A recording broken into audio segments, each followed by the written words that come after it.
Siang itu bengkelku sangat bising. Aku sedang sibuk memasang karet di sela-sela kaca etalase besar. Tanganku yang hitam karena debu aluminium bergerak cepat menekan kaca dengan tenaga yang pas. Tiba-tiba, aroma parfum mahal menusuk hidungku. Aku menoleh. Siska, mantan kekasihku yang dulu memilih pergi demi kemewahan. Dia berdiri di sana, menatapku dari ujung kaki sampai ujung kepala dengan kacamata hitam yang perlahan dia turunkan. Masih betah jadi kuli, Juanda? Tanyanya dengan nada yang sulit ditebak. Aku tidak berhenti bekerja. Aku ambil palu karet, memukul pinggiran aluminium dengan mantap. Selama halal, aku betah, Siska. Kamu mau pesan berapa unit? Jawabku tanpa menoleh. Dia melangkah mendekat, masuk ke area kerjaku yang sempit. Dia berdiri tepat di sampingku, sampai aku bisa mencium aroma tubuhnya yang sangat wangi. Aku butuh banyak untuk butik baruku, tapi aku nggak nyangka kamu jadi lebih gagah sekarang. Bisiknya sambil menatap lenganku yang berotot karena kerja keras. Aku letakkan palu, lalu aku ambil kain lap untuk mengusap keringat di dahiku. Aku tatap matanya tajam. Jangan bahas fisik, Siska. Fokus ke etalase saja. Kamu mau ukuran berapa? Siska justru tersenyum tipis. Dia raih salah satu contoh aluminium di meja. Tapi jarinya sengaja menyentuh jemariku yang kasar. Aku mau ukuran yang pas buat kita, Ju. Kayak dulu. Ucapnya dengan nada manja yang sangat aku hafal.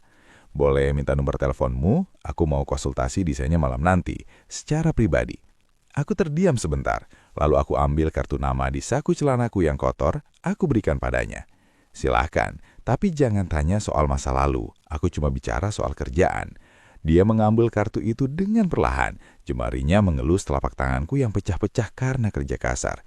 Kita lihat saja nanti malam, Ju. Aku rasa aku belum benar-benar bisa lepas dari bayangan kamu. Ucapnya sebelum berbalik menuju mobil mewahnya. Aku berdiri mematung, menatap mobilnya yang pergi menjauh. Ternyata, debu bengkel ini tidak seberat beban di dadaku saat melihat dia kembali hadir membawa kerinduan yang seharusnya sudah terkubur dalam-dalam. Bengkel sudah tutup, dan aku baru saja selesai membersihkan sisa debu aluminium dari tubuhku. Aku duduk di teras depan kamar yang sempit, menyulut sebatang untuk mengusir lelah. Di saat sunyi begini, bayangan tatapan Siska di bengkel tadi siang terus mengusik kepalaku. Tiba-tiba, ponsel bututku di atas meja kayu bergetar hebat. Sebuah panggilan masuk dari nomor yang tadi siang kuberikan kartu namaku. Aku biarkan bergetar sejenak, sebelum akhirnya aku angkat. Halo? Ada apa, Siska? Malam-malam begini telepon soal etalase. Tanyaku dengan suara rendah yang berat. Hening sejenak di seberang sana. Aku hanya mendengar suara napasnya yang tidak beraturan. Juanda, aku nggak bisa tidur. Aku terus kepikiran tangan kamu yang kasar tadi siang. Bisiknya dengan nada yang sangat manja dan serak.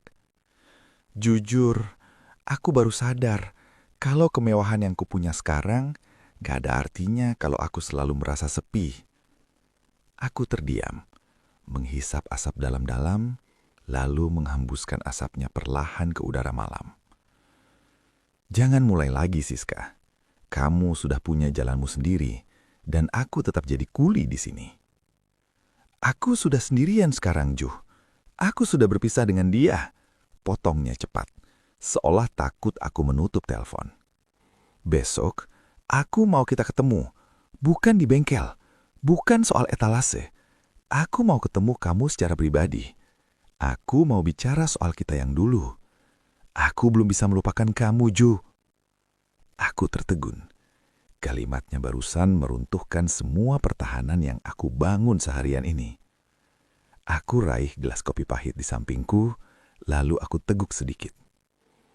Siska, jangan buat keadaan jadi makin sulit buat aku. Besok jam 10 pagi, aku tunggu di tempat biasa kita dulu. Tolong datang, Jo. Sekali ini saja. Aku butuh kamu. Ucapnya lirih sebelum menutup telepon secara sepihak. Aku letakkan ponsel di meja. Aku sandarkan punggungku ke kursi bambu yang sudah mulai reot. Ternyata, debu aluminium dan kerja keras seharian tidak seberat beban yang diberikan Siska malam ini. Mantanku yang dulu meninggalkanku, kini kembali dengan pengakuan yang membuat darahku berdesir. Besok, aku harus berhadapan lagi dengan wanita yang pernah menghancurkan hatiku, namun masih sangat aku inginkan. Begitu pintu villa kayu itu tertutup, aku tidak menunggu dia bicara. Di ruang tengah yang remang-remang, aku langsung berbalik dan menatap Siska.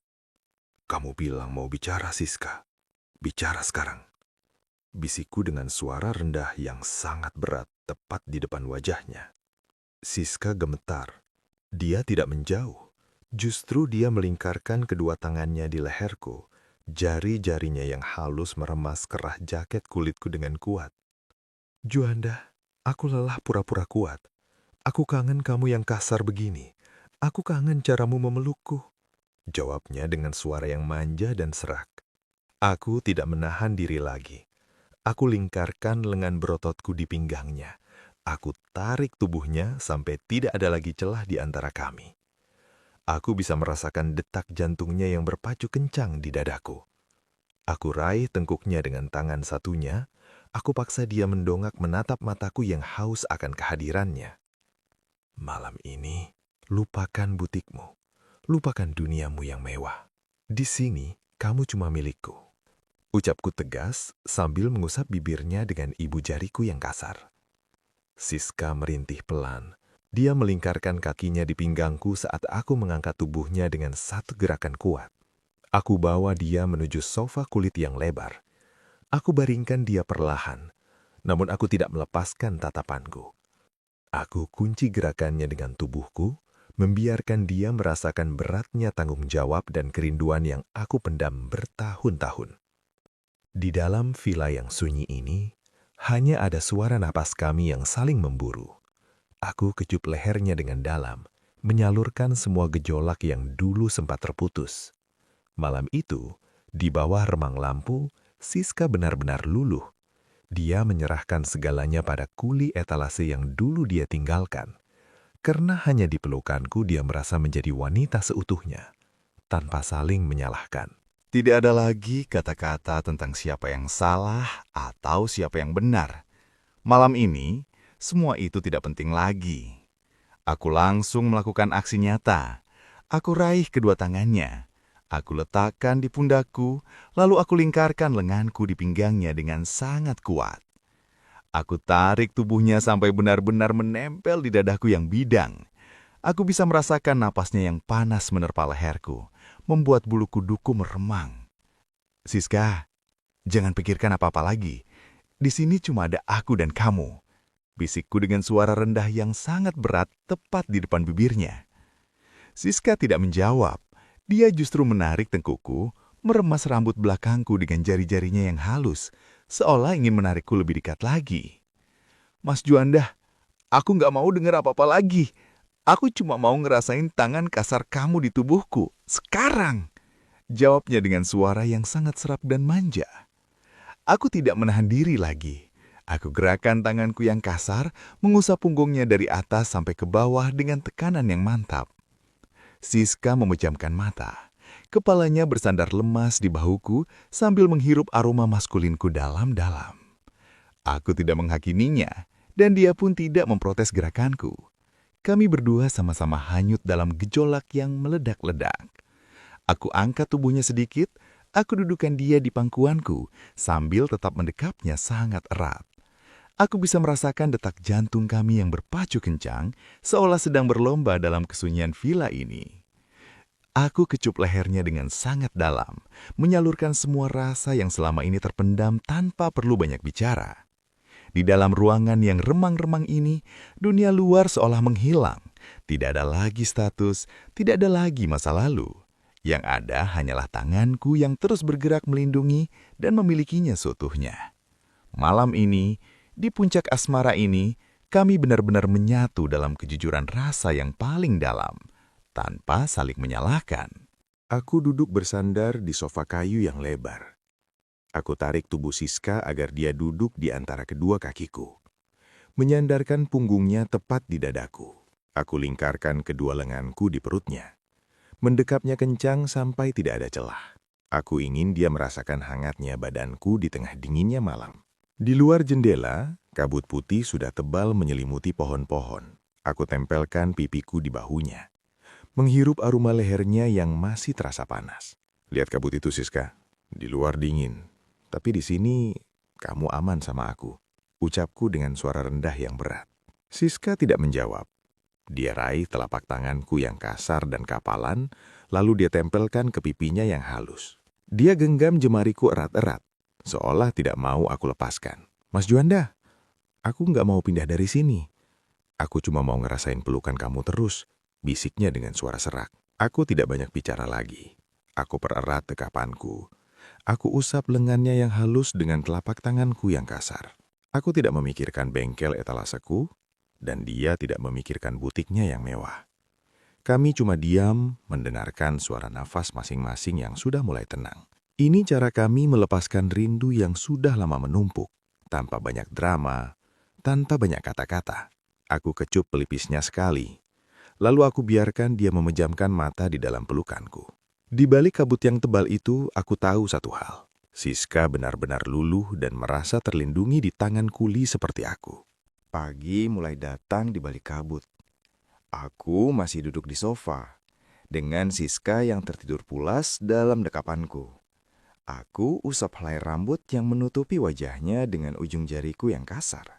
Aku tidak merasa bersalah, dan aku tahu dia pun merasakan hal yang sama. Aku menatap tanganku yang kotor karena debu etalase semalam. Lalu aku menatap wajahnya yang halus.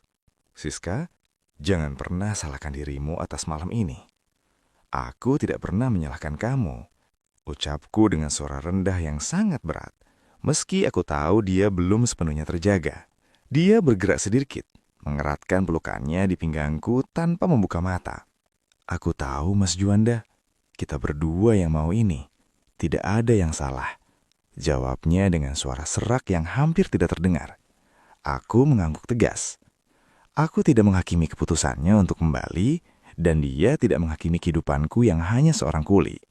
Kami hanya dua orang yang jujur pada perasaan masing-masing setelah sekian lama berpura-pura kuat. Aku raih dagunya. Aku kecup keningnya sekali lagi sebagai tanda perlindungan. Tidurlah. Besok aku masih di sini. Dan aku masih tetap Juanda yang sama. Bisikku tepat di telinganya. Di dalam villa yang mulai terang oleh cahaya pagi, tidak ada lagi rahasia. Kami menutup malam ini dengan kesadaran penuh bahwa apa yang terjadi di antara kami adalah sebuah kejujuran dan tanpa ada yang perlu saling menyalahkan. Malam itu, di antara kabut dan dinding kayu, semuanya sudah selesai dengan semestinya. Zona romantis, tempat di mana kumpulan kisah dan cerita-cerita romantis terbaru disampaikan dengan suara yang menggetarkan penonton.